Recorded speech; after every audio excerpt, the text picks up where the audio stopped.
Graça e paz, querido irmão, amigo, chegando aqui para mais uma manhã, Café e Palavra. Eu gostaria de refletir com você hoje sobre uma questão muito importante sobre a nossa vida.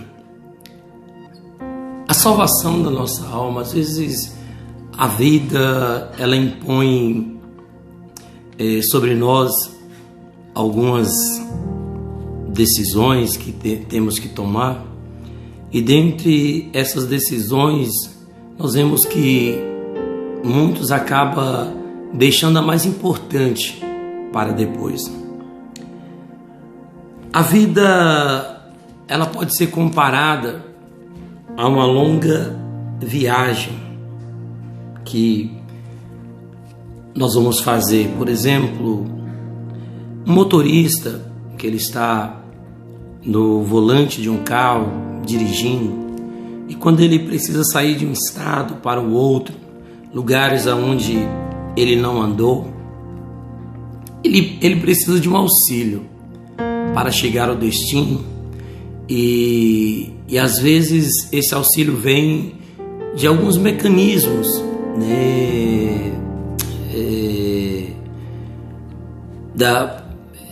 da mídia, ou seja, alguns mecanismos de informação para que ele possa chegar ao seu destino com êxito, sem ter algumas perdas ou transtornos. E às vezes ele busca o mecanismo da tecnologia, o GPS, um mapa que vai levá-lo ao seu destino.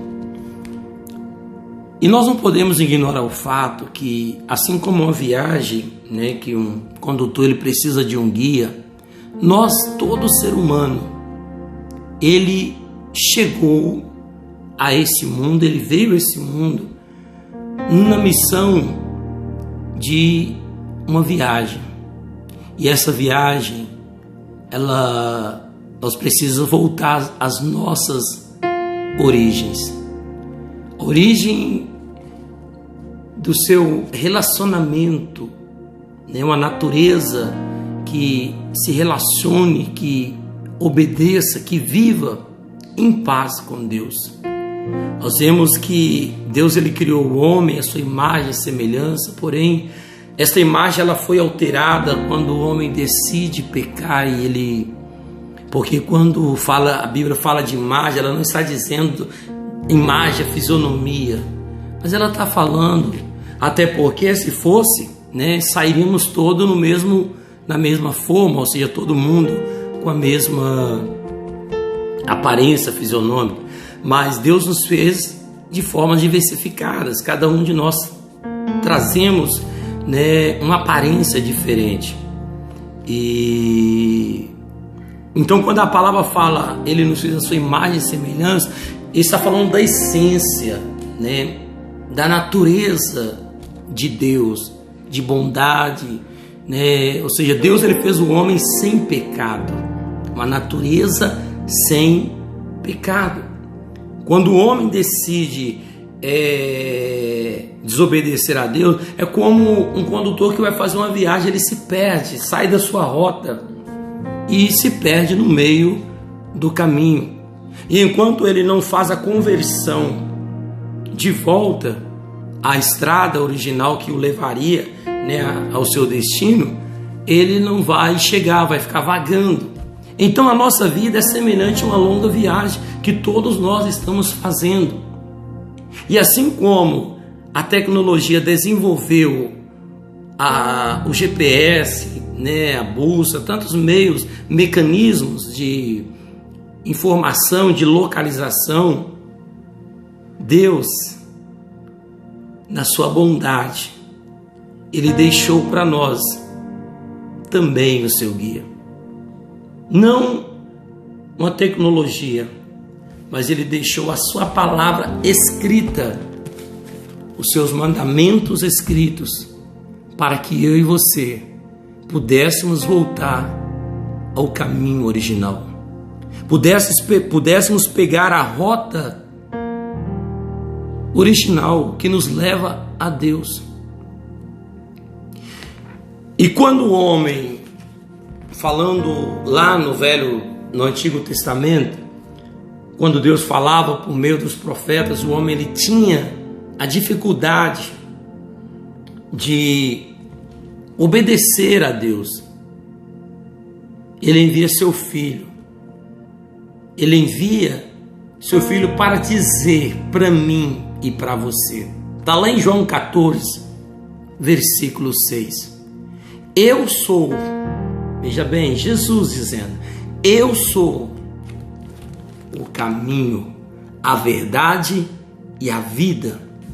Ninguém vem ao Pai a não ser por mim.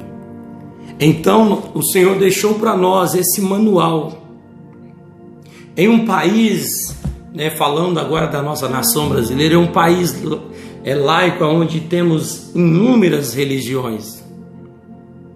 Talvez surja o argumento, mas quem é a religião certa? Qual seria a religião certa? Qual religião eu devo praticar?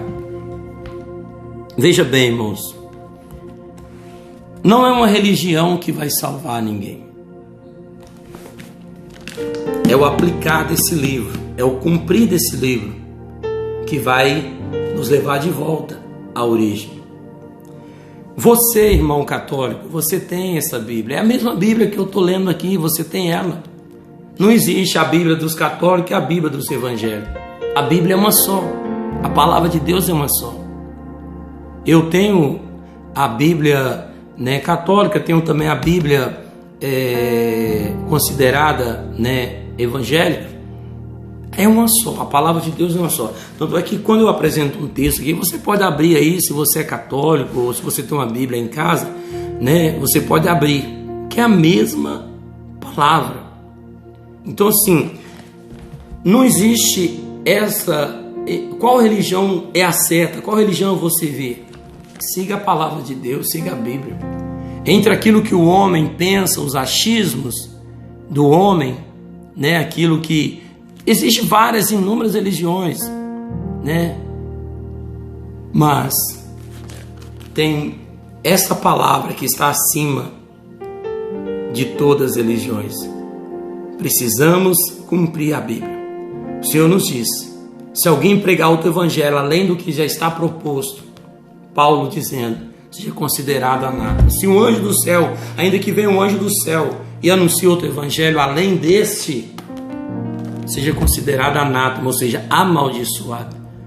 Então, irmãos, por que eu sou evangélico? Evangélico, a palavra evangélico vem da missão evangelizar, dos evangelhos.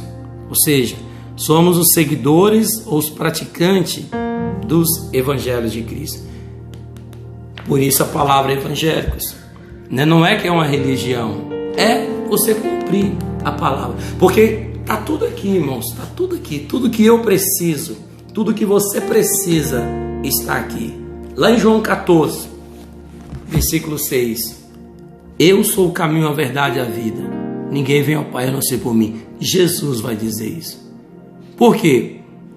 Porque assim como nos nossos dias, nos dias de Jesus também existiam muitas religiões.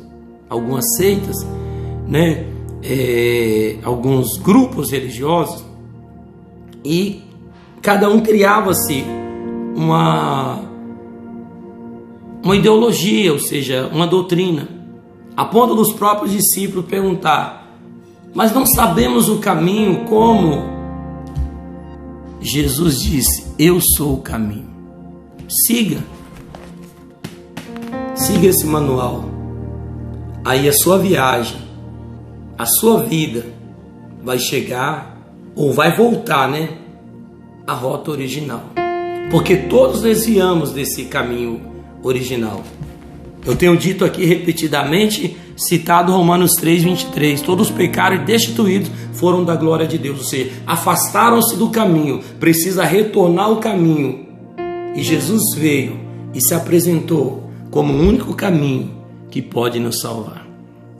Que o Espírito Santo de Deus possa falar mais ao teu coração, levando você a entender a vontade de Deus para a tua vida. Leia a Bíblia. Estabeleça uma meta de ler a Bíblia. Eu te garanto que ela vai te convencer a seguir Jesus. Tá bom? Que Deus te abençoe. Fico por aqui. Até nosso próximo encontro. Se o nosso bom Deus nos permitir, fique na paz.